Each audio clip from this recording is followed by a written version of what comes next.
সকলোকে আন্তৰিক অভিনন্দন যাচি ষ্টুডিঅ'ত মই দিগন্ত কুমাৰ নাথ আজি আৰম্ভ কৰিছোঁ এক বিশেষ পৰ্যালোচনা কিছু সময়ৰ আগতে জুমুইৰে বিশ্ব অভিলেখ স্থাপন কৰিলে সৰু সজাই ষ্টেডিয়ামত উদুলি মুদুলি পৰিৱেশ প্ৰধানমন্ত্ৰী নৰেন্দ্ৰ মোদী ডাঙৰীয়াৰ উপস্থিতিত পৰিৱেশিত হ'ল জুমুই এক ঐতিহাসিক দিন অসমৰ বাবে এক ঐতিহাসিক ক্ষণৰ সাক্ষী হ'ল অগণন জনতা এই সময়ত আমি জুমুইৰ আৰু চাহ জনগোষ্ঠী এনেধৰণৰ সমগ্ৰ বিষয় লৈ অসমৰ আদিবাসী চাহ জনগোষ্ঠীৰ ভৱিষ্যত এই গুৰুত্বপূৰ্ণ বিষয়টোৰ আমি কিছু আলোচনা কৰিবলৈ আগবাঢ়িছোঁ আজি আলোচনাৰ বাবে আমি আমন্ত্ৰণ কৰি আনিছোঁ সন্তোষ কুৰ্মী ডাঙৰীয়া সদৌ আদিবাসী চাহ জনজাতি জাগৰণ সন্থা চমুকৈ আজ্জাৰ তেখেত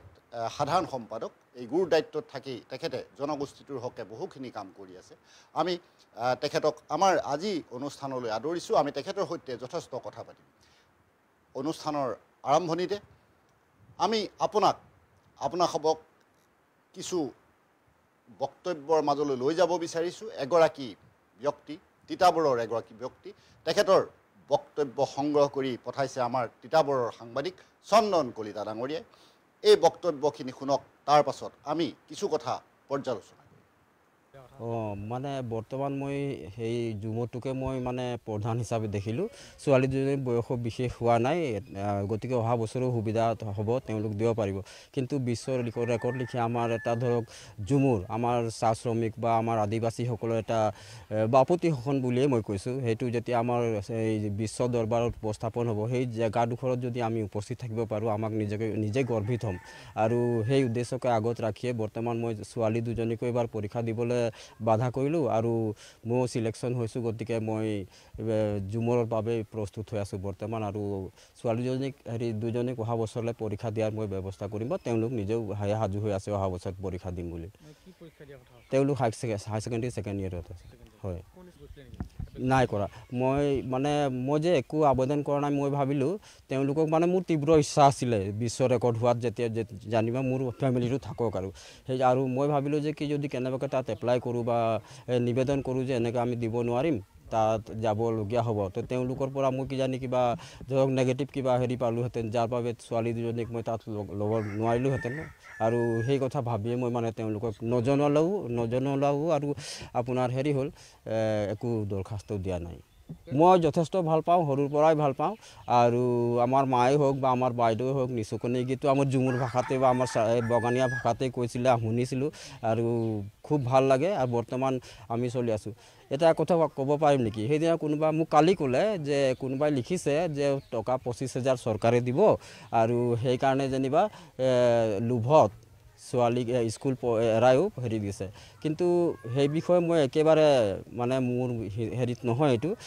পইচাৰ কাৰণে আমি লগা নাই মই এতিয়া আপোনালোক কৈ গ'লোঁ সৰুৰ পৰাই জুমুৰৰ ক্ষেত্ৰত আমাৰ এটা ৰাপ আছে আৰু সেইকাৰণে এতিয়া ধৰক এইবাৰ 25,000 টকা কেতিয়া ঘোষণা কৰিছে এতিয়ালৈকে মোৰ ওচৰত শুদ্ধ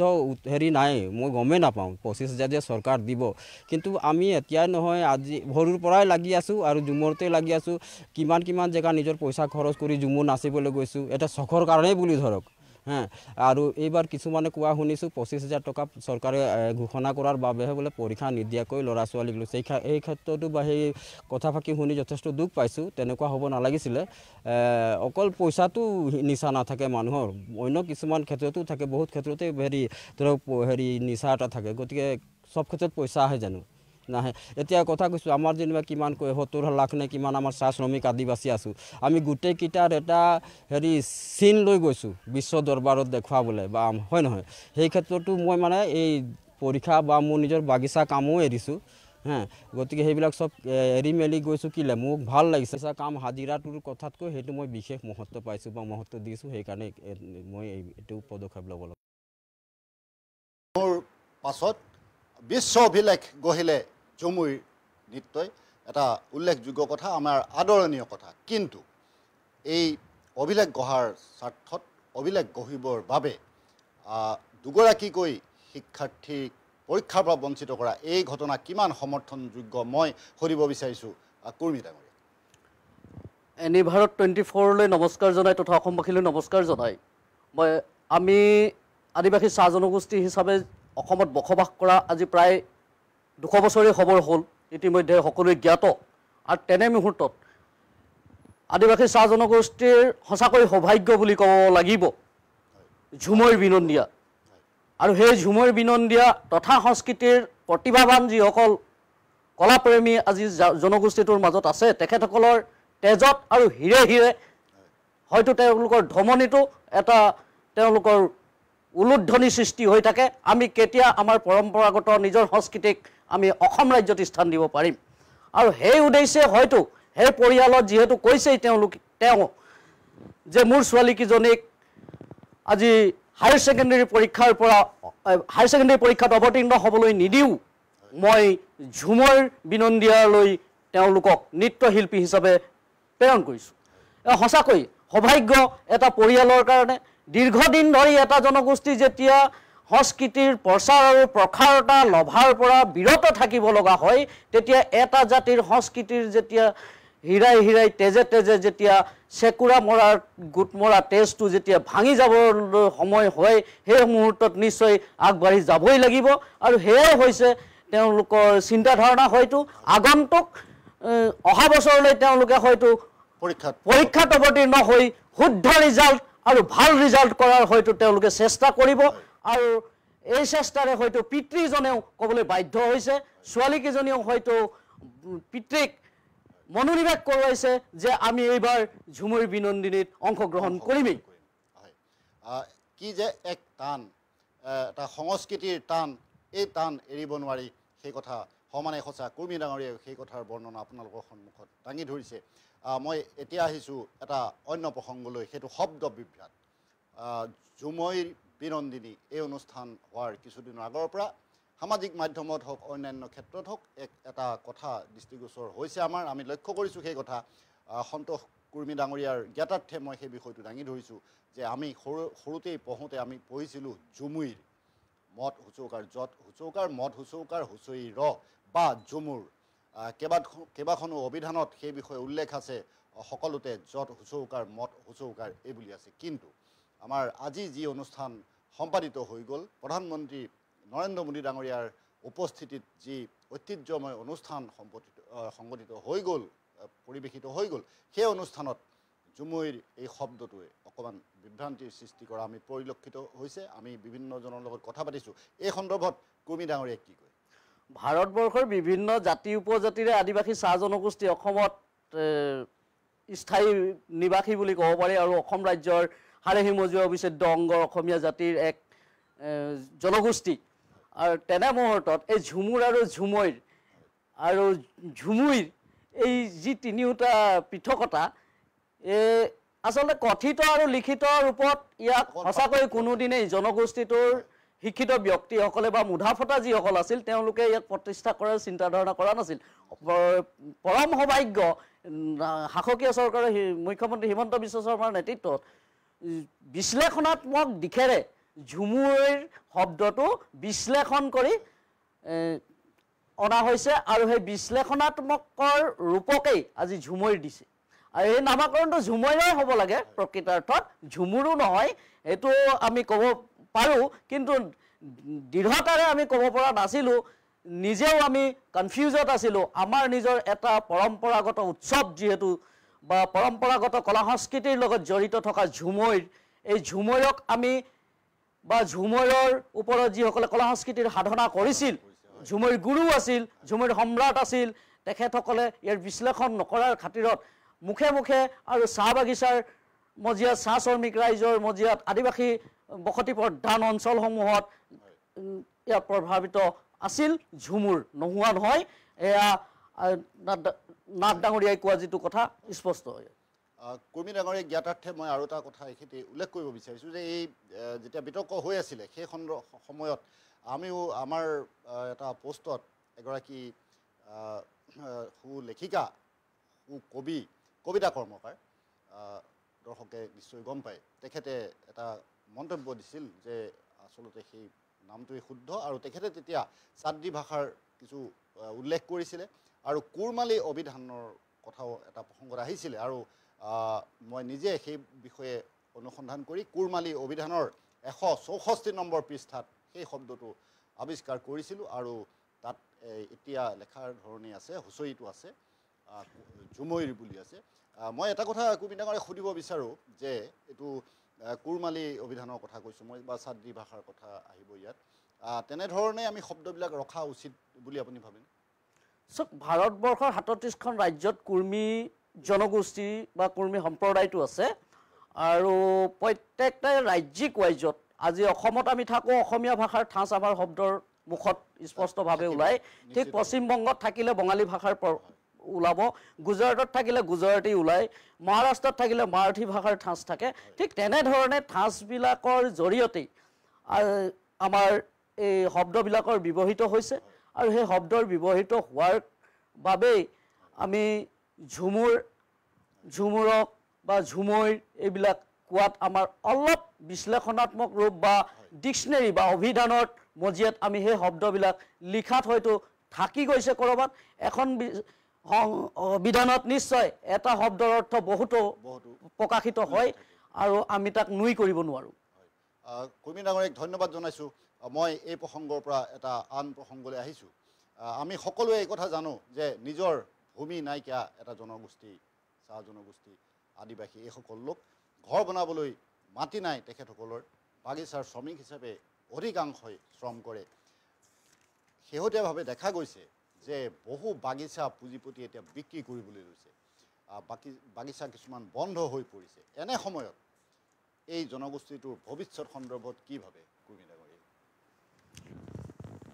চাওক, চাহ বাগিচা বন্ধ হোৱাটোতো আমি কোনো কাৰণত আবজাই নিবিচাৰোঁ। আমি দৃঢ়তাৰে আমি কৈছোঁ, বিভিন্ন সময়ত কৈছোঁ, অসম চৰকাৰক কৈছোঁ, কেন্দ্ৰ চৰকাৰক কৈছোঁ যে চাহ বাগিচা উঘালি ৰিজৰ্ট বহাব নালাগে। ৰিজৰ্ট বহোৱাৰ কোনো প্ৰয়োজন নাই। চাহ বাগিচা একোজোপা চাহ গছৰ লগত একোটা চাহ জনগোষ্ঠী আদিবাসীৰ পৰিয়ালৰ সম্পৰ্ক ওতঃপ্ৰোতভাৱে জড়িত আৰু তাৰ পৰাই পানীধান হৈ আমাৰ ছাত্ৰ ছাত্ৰীৰ নৱপ্ৰজন্ম আজি আগবাঢ়ি আহিছে। বহু কষ্টেৰে এই মেগা ঝুমুৰ বা ঝুমুৰ বিনন্দিনীয়াটো অংশগ্ৰহণ কৰিছে। ঝুমুৰ বিনন্দিনী ধন্যবাদ জনাইছোঁ কুৰ্মী ডাঙৰীয়াক। এটা প্ৰশ্ন এইখিনিতেই মই তেখেতক আকৌ সুধিব বিচাৰিছোঁ, যদি বাগিচা নাইকিয়া হয়, বাগিচা অবিহনে বিকল্প চিন্তা কি কৰিব? শাসকীয় চৰকাৰে হওক, কেন্দ্ৰৰ চৰকাৰে হওক, চাহ জনগোষ্ঠী আদিবাসী জনগোষ্ঠীটোক ভূমিপট্টা দিয়া দৰকাৰ আছিল। তেওঁলোকে সদম্ভে কৈছিল আৰু বিভিন্ন প্ৰান্তত দিছোঁ বুলি ফুলজাৰি কোবাইছে। চৰম দুৰ্ভাগ্যজনক। উজনি অসমৰ পৰা যদি নামনি অসমলৈ কালি আমি প্ৰত্যেকৰ ঘৰে ঘৰে ঘূৰোঁ, নিশ্চয় তেওঁলোকে ক'ব যে আমি ভূমিপট্টা পোৱা নাই। যিসকল গাঁৱত আছে তেওঁলোকৰ যদি 5 বিঘা কাৰোবাৰ ভূমি আছিল, তেওঁলোকক এবিঘাৰ পট্টা দিয়া হ'ল আৰু 4 বিঘা তেওঁলোকৰ কৰ্তন কৰি দিয়া হ'ল বা 5 বিঘা কৰ্তন কৰি দিয়া হ'ল। এয়াও চলি আছে বৰ্তমানে। বসুন্ধৰা 1, বসুন্ধৰা 2, বসুন্ধৰা 3 আমি মুখ্যমন্ত্ৰী ডাঙৰীয়াক বাৰম্বাৰ সকীয়াই আছোঁ, কৈছোঁ মুখ্যমন্ত্ৰী ডাঙৰীয়া 1, 2, 3 বসুন্ধৰা একোৱেই ঢুকি পোৱা নাই এই জনগোষ্ঠীটোক। যিহেতু শিক্ষা আৰু যদিও ইণ্টাৰনেট বা ডিজিটেল ইণ্ডিয়াৰ মাধ্যম আহিছে, আমাৰ জনগোষ্ঠীয়ে এতিয়া বহু পিছ পৰি আছে। আপুনি ইয়াৰ ব্যৱস্থাকৰণটো সুবিস্তাৰে কৰাৰ ব্যৱস্থা লওক হাতত। কিন্তু তেওঁ আজিৰ তাৰিখত ব্যৰ্থতা বুলি মই ক'ব বিচাৰিম। এই দিশত তেখেতে অগ্ৰগতি ল'বা নাই, বৰঞ্চ চাহ বাগিচা উঘালি ৰিজৰ্ট বনোৱাৰ চিন্তা, বিভিন্ন সময়ত বিভিন্ন ঠাইত নাৰ্ছিং হোম বনোৱাৰ চিন্তা, গেছ কেকাৰ প্ৰকল্প স্থাপিত, কিন্তু কোনো ধৰণৰ আমাৰ চাহ জনগোষ্ঠী আদিবাসীৰ নিবনুৱাৰ সংস্থাপন নাই। কুৰ্মী ডাঙৰীয়াই সঠিক কথাই কৈছে। বসুন্ধৰা 1 গ'ল, বসুন্ধৰা 2 গ'ল, বসুন্ধৰা 3ও পাৰ হৈ গ'ল, কিন্তু চাহ জনগোষ্ঠীৰ লোকসকলে মাটিৰ পট্টা নাপালে, তেখেতসকলে বাস কৰিবলৈ এখন ভূমি নাপালে। আৰু এই অভিযোগো আমি শুনিবলৈ পাইছোঁ যে যদিও কোৱা হৈছে যে কাগজ পত্ৰৰ কোনো প্ৰয়োজন নাই, তেনেধৰণেই ভূমিপট্টা দিয়া হ'ব, কিন্তু চাহ জনজাতিৰ এই জনগোষ্ঠীৰ যিসকল লোক যেতিয়া যায় তেওঁলোকক 3টা জেনেৰেশ্যনৰ কথা কোৱা হয় আৰু তেখেতসকলৰ পৰা কাগজ পত্ৰ বিচৰা হয়। এনেধৰণৰ এটা প্ৰক্ৰিয়া কিছুদিনৰ আগলৈকে চলি থকা বুলি আমাৰ হাতলৈ বাতৰি আহিছিলে, আমি তেনে বিষয়ে গম পাইছিলোঁ। কুৰ্মী ডাঙৰীয়াই কি কয়? চাহ ভাৰত বিখ্যাত হৈছে, কিন্তু চাহৰ লগত জড়িত এই জনগোষ্ঠীটো ভাৰত বিখ্যাত বা চাহৰ লগত জড়িত জনগোষ্ঠীটোৰ সম্পূৰ্ণৰূপে সুবিধাবিলাক কৰ্তন কৰি দিয়াৰ ছিষ্টেমে দেখা পাইছোঁ আমি। অতি দুৰ্ভাগ্যজনক কথা। আপুনি কোৱাৰ দৰে খুব সুন্দৰভাৱে আপুনি কৈছে যে চাহ জনগোষ্ঠীৰ যদি ভূমি নাথাকে এই জনগোষ্ঠীটোৰ কি হ'ব চৰম দুৰ্ভাগ্যজনক লাজ লগা কথা হৈছে আমি জাতিটো 200 বছৰ অসমত আছো আজি 200 বছৰৰ পিছত আমাৰ যদি নিজৰ মাটি নাইকিয়া হয় তো আমি কিমান হাঁহিয়াতৰ পাত্ৰ হ'ম নিশ্চয় এদিন আমাক নৱপ্ৰজন্মই গালি দিব আমাৰ পিছৰ উঠি অহা চামে গালি দিব যে আপোনালোকে এটা সময়ত দল সংগঠন বিভিন্ন নেতৃত্ব দিছিলে বিভিন্ন ৰাজনৈতিকভাৱে আপোনালোকৰ জ্যেষ্ঠ দাদাসকল আগবাঢ়ি গৈছিলে কিন্তু আমালৈ কি কৰিলে এই প্ৰশ্নটো নিশ্চয়কৈ আপোনালোকক সুধিব আৰু সেইটো এটা বৰ গুৰুত্বপূৰ্ণ কথা কুৰ্মী ডাঙৰীয়াক তথাপি মই এটা কথা সুধিব বিচাৰিছোঁ যে ভিত্তিবৰ্ষ আমাৰ যিহেতু 1971 চন ধাৰ্য কৰা হৈছে তাৰ পাছতো 3টা জেনেৰেশ্যনৰ এই প্ৰমাণপত্ৰ লাগে সেই সন্দৰ্ভত আপোনালোকে প্ৰতিবাদ কৰা নাই আজিৰ তাৰিখততো চৰকাৰখনৰ ওচৰত প্ৰতিবাদ কৰাটো সঁচাকৈ মানে ভাবিবলগীয়া কথা প্ৰতিবাদ কৰিবলৈ গ'লেই ধৰক বিভিন্ন ধৰণৰ ষড়যন্ত্ৰ চৰকাৰীভাৱে আমি সোমাই পৰিবলগীয়া হয় তো ছ'চিয়েল মিডিয়াই আমাৰ এটা প্ৰতিবাদৰ স্কন্ধ বুলি আমি ভাবোঁ আৰু ছ'চিয়েল মিডিয়াৰ জৰিয়তে হওক প্ৰচাৰ মাধ্যম বিভিন্ন বা বাতৰি বিভিন্ন নিউজ চেনেলৰ জৰিয়তেই আমি প্ৰচাৰিত আৰু প্ৰকাশ ঘটাওঁ যাতে জনগোষ্ঠীটোৰ এনে সমস্যাটো দূৰীকৰণ হয় আমিতো আৰু লাঠি জোং লৈ ৰাস্তাত বা ক'ৰবাত জুই লৈ সমদল কৰিলেওতো শাসকীয় চৰকাৰে আমাক মানি নলয় যেহেতু সেই সময়ত আমাক গুলি বন্দুক বাৰুদ বিভিন্ন ধৰণৰ ব্যৱহাৰ কৰা দেখা পাওঁ কন্দুৱা গেছ ব্যৱহাৰ কৰে আজি যদি আমি দিছপুৰত আহি প্ৰতিবাদ কৰোঁ নিশ্চয় আমাক খেদি পঠিয়াব সচললৈ যাওক আপোনালোকে আন্দোলন কৰক বুলি ক'ব মানে দিছপুৰৰ ওচৰত সমীপৱৰ্তী এছেম্বলিৰ কাষত আন্দোলন নকৰিব আপোনালোকৰ সমস্যা পাব লাগে আমি চাম নিশ্চয় দিম কিন্তু আমি অতি দুৰ্ভাগ্যজনক কথা চাহ বাগিচাৰ শ্ৰমিক যিসকল আছে মাত্ৰ 2টা কোঠাৰে আবৃত এটা ঘৰ আৰু 2টা কোঠাৰ আবৃত ঘৰত 10 জন বা 15 জন ব্যক্তি থাকে লৰাই ছোৱালীয়ে তেনে স্থলত তেওঁলোকৰ কাগজ পত্ৰ যে সুন্দৰভাৱে ৰাখিব হেয়াও নহয় দুদিনতে কোম্পানীয়ে কি কৰে ঘৰ বদলীকৰণৰ ব্যৱস্থা কৰে পাৰ্মানেণ্ট স্থায়ীকৰণৰ ঘৰ দিয়া হয় অস্থায়ীকৰণৰ ঘৰ নিদিয়ে তেওঁলোকৰ জুপুৰি ঘৰেৰে আবৃত হৈ থাকে তেওঁলোকে আজিও চৰকাৰী আঁচনিৰ ঘৰ হয়তো দিছোঁ বুলি ঘোষণা কৰিছে PMY বিগত সময়ৰ IAY কিবা কিবি কিন্তু ঢুকি নাপালেহে আমি দেখিছোঁ লক্ষণীয় সেই ঘৰবিলাকো আজিও চাহ শ্ৰমিকে যে পাব লাগিছিল যিমান দূৰ পাব লাগিছিল হয়তো আমি 100%ৰ ভিতৰত 10% মানুহে দেখিবলৈ পাইছোঁ কুৰ্মী ডাঙৰীয়াই যথেষ্ট দুখেৰে কথা কৈছে দুখৰ বৰ্ণমালা গাঁঠিছে আমাৰো দুখ লাগিছে আমাৰো অনুতাপ হৈছে যে এনেধৰণৰ ঘটনাবোৰ কিয় হৈ আছে মানুহৰ মৰ্যাদা মানুহৰ বাসস্থানৰ সেই অধিকাৰ পোৱাৰ ক্ষেত্ৰত হয়তো ক'ৰবাত হিনদেৰি হৈছে মই এতিয়া কুৰ্মী ডাঙৰীয়াৰ ওচৰত আন এটা গুৰুত্বপূৰ্ণ প্ৰসংগ উত্থাপন কৰিব বিচাৰোঁ সেই বিষয়েও আমাৰ হাতত কিছু তথ্য আছে 1996 চনলৈ যদি আমি ঘূৰি যাওঁ 96 পৰা 97 98 সেই দুবছৰৰ কাল কোকৰাঝাৰত এক ভয়াৱহ পৰিস্থিতিৰ সৃষ্টি হৈছিলে তাৰ বহু সংখ্যক আদিবাসী লোক বহু সংখ্যক চাহ জনগোষ্ঠীয় এই লোক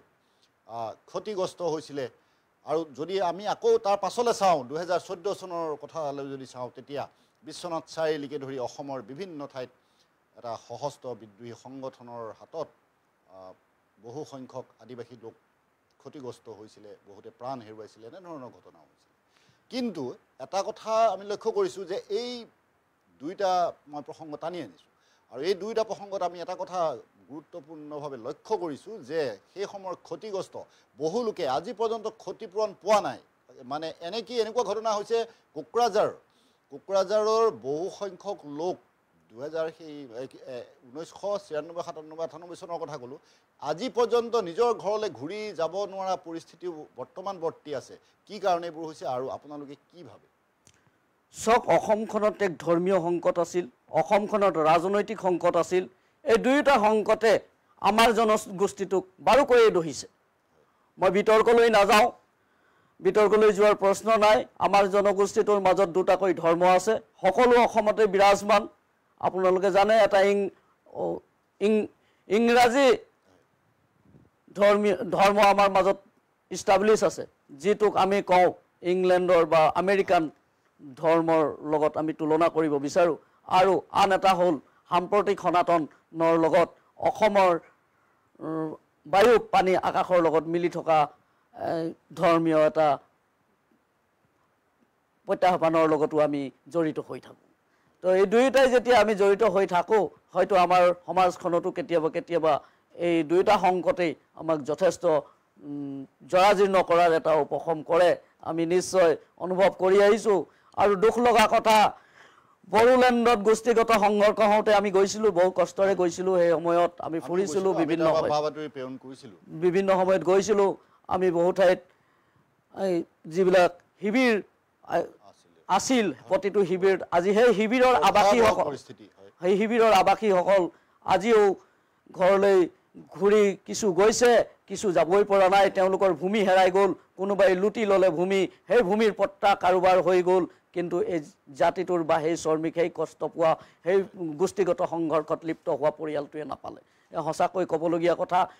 আৰু ঠিক তেনেধৰণে উজনি অসমৰ ক্ষেত্ৰত বা নামনিলৈ তো কোকৰাঝাৰৰ গোষ্ঠীগত সংঘৰ্ষ নিশ্চয় জ্ঞাত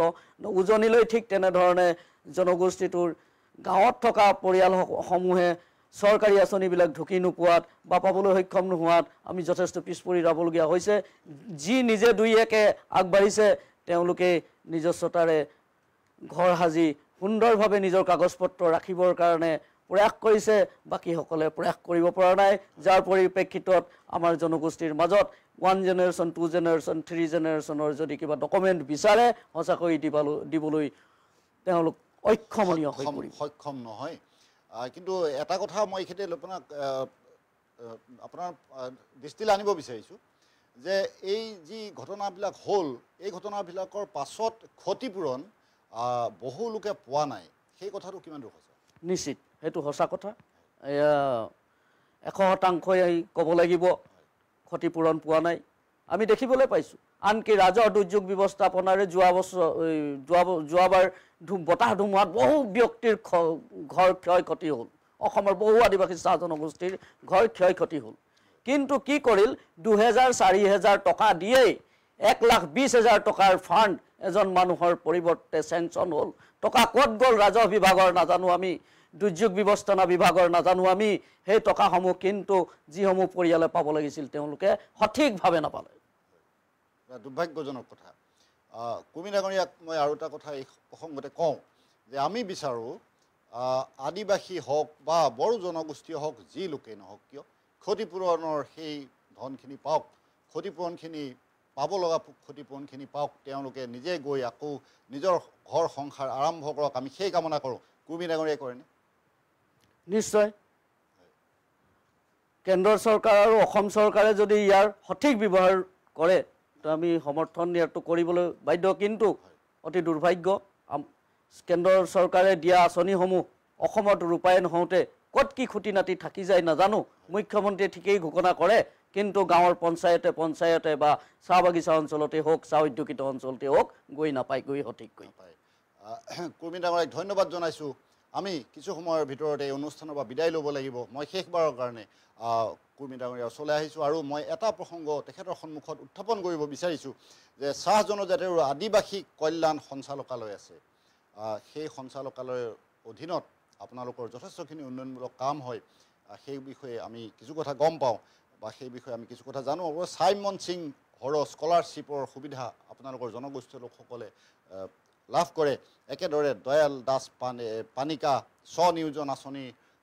সুবিধা আপোনালোকে লাভ কৰে সেইসমূহ সঠিকভাৱে বৰ্তমানলৈকে চলি আছে নে আপোনালোকে আৰু কি বিচাৰে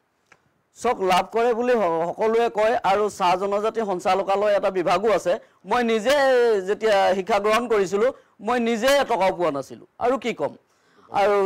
যিসকলে পায় মন্ত্ৰী বিধায়ক ৰাজনৈতিক দলৰ নেতাৰ মানে পৰিয়ালৰ সদস্যহে পোৱা আমি দেখিবলৈ পাওঁ বাকী যিসকলে পাব লাগে দুৰ্দশাগ্ৰস্ত পৰিয়ালৰ যিসকল ছাত্ৰ ছাত্ৰী তেওঁলোকে সঠিকভাৱে আজিও পোৱা নাই আৰু ইয়াৰ